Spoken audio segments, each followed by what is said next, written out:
Assalamualaikum warahmatullahi wabarakatuh. Nama saya Nabil Asyari, saya dari kelas 1 KPID, ingin menjelaskan tentang komunikasi kelompok dan organisasi. Pertama-tama saya akan menjelaskan tentang pengertian kelompok. Pengertian kelompok yang pertama, sekumpulan individu dengan jumlah anggota yang relatif kecil sehingga tiap anggota bisa berkomunikasi dengan mudah, baik sebagai sumber maupun penerima pesan. Yang kedua, sekumpulan orang yang saling bergantung, saling mempengaruhi satu dengan yang lain, saling berbagi maksud atau tujuan, dan bersatu dalam sebuah interaksi komunikasi. Selanjutnya, komunikasi kelompok. Komunikasi kelompok merupakan proses komunikasi antara 3 atau orang lebih yang berlangsung secara tatap muka, dan anggotanya saling berinteraksi satu sama lain, dan interaksi dari kelompok tersebut secara tatap muka. Selanjutnya saya akan menjelaskan tentang alasan mengapa orang bergabung dengan kelompok. Yang pertama, daya tarik antar anggota. Misalnya mempunyai kesamaan fisik, sikap, sosial. Yang kedua, mempunyai tujuan yang sama. Yang ketiga, adanya manfaat menjadi anggota kelompok itu sendiri. Nah, karakteristik kelompok itu ada 5. Yang pertama, interaksi. Kedua, norma. Ketiga, peran. Keempat, hubungan emosional. Dan 5, tujuan. Selanjutnya ada jenis kelompok. Jenis kelompok ini ada 2, kelompok berorientasi tugas dan kelompok berorientasi pribadi dan sosial. Kelompok berorientasi tugas yang pertama, kelompok duplikasi kegiatan, yaitu setiap anggota kelompok melakukan pekerjaan yang sama. Yang kedua, kelompok ban berjalan, setiap anggota bekerja pada bagian yang berbeda.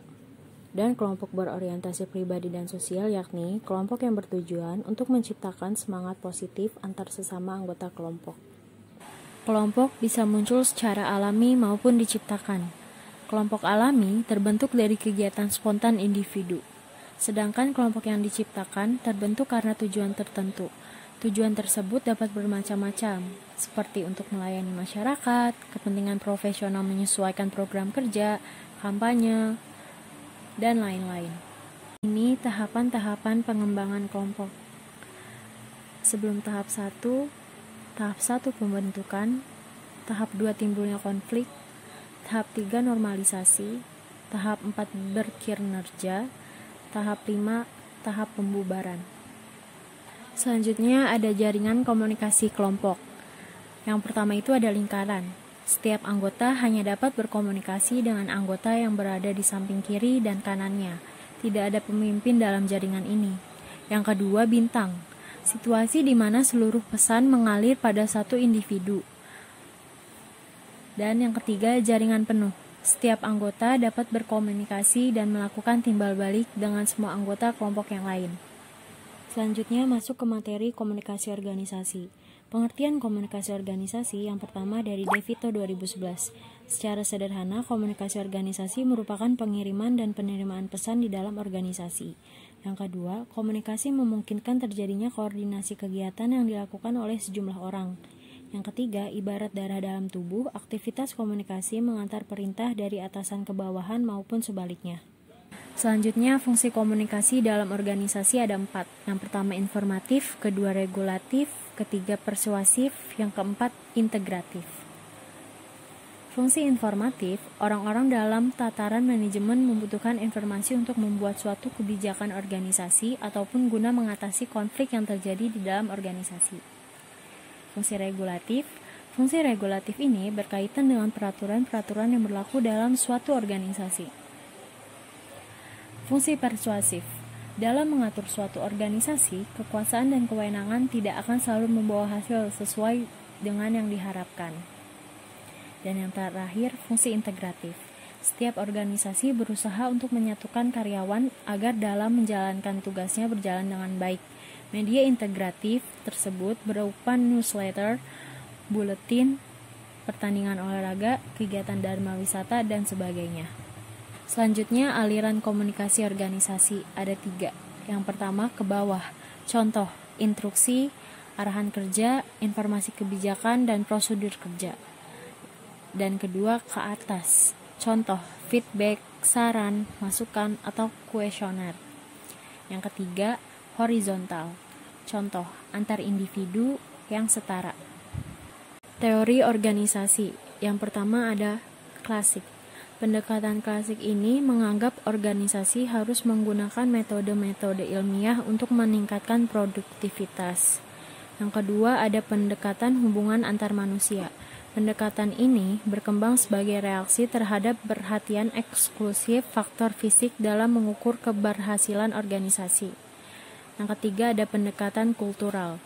Pendekatan ini memandang organisasi dan para pekerjanya memiliki seperangkat nilai-nilai dan tujuan yang sama. Selanjutnya, kita masuk materi yang terakhir, yaitu mengelola konflik dalam organisasi. Pengertian konflik. Konflik merupakan permasalahan serius yang dapat merugikan kinerja suatu organisasi. Konflik dapat diartikan dengan perbedaan, pertentangan, dan perselisihan. Konflik menjadi bagian dalam dinamika organisasi. Selanjutnya, sumber konflik. Konflik dapat muncul dari komunikasi, struktur, dan pribadi.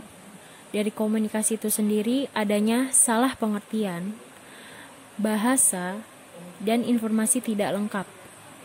Kalau dari struktur, adanya kekuasaan dan persaingan. Dan kalau dari pribadi, adanya perbedaan pendapat dan emosi dalam jiwa.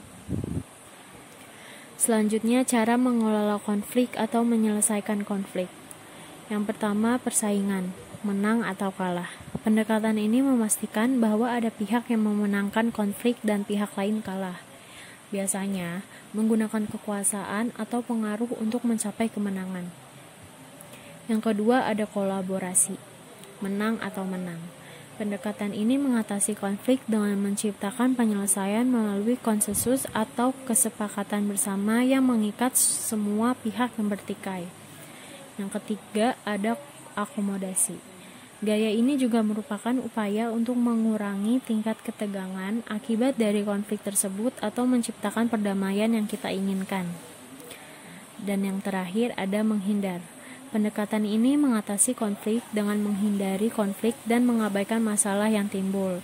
Bisa berarti bahwa kedua belah pihak tidak sepakat untuk menyelesaikan konflik. Cara ini sebenarnya hanya bisa dilakukan untuk potensi konflik yang ringan dan tidak terlalu penting.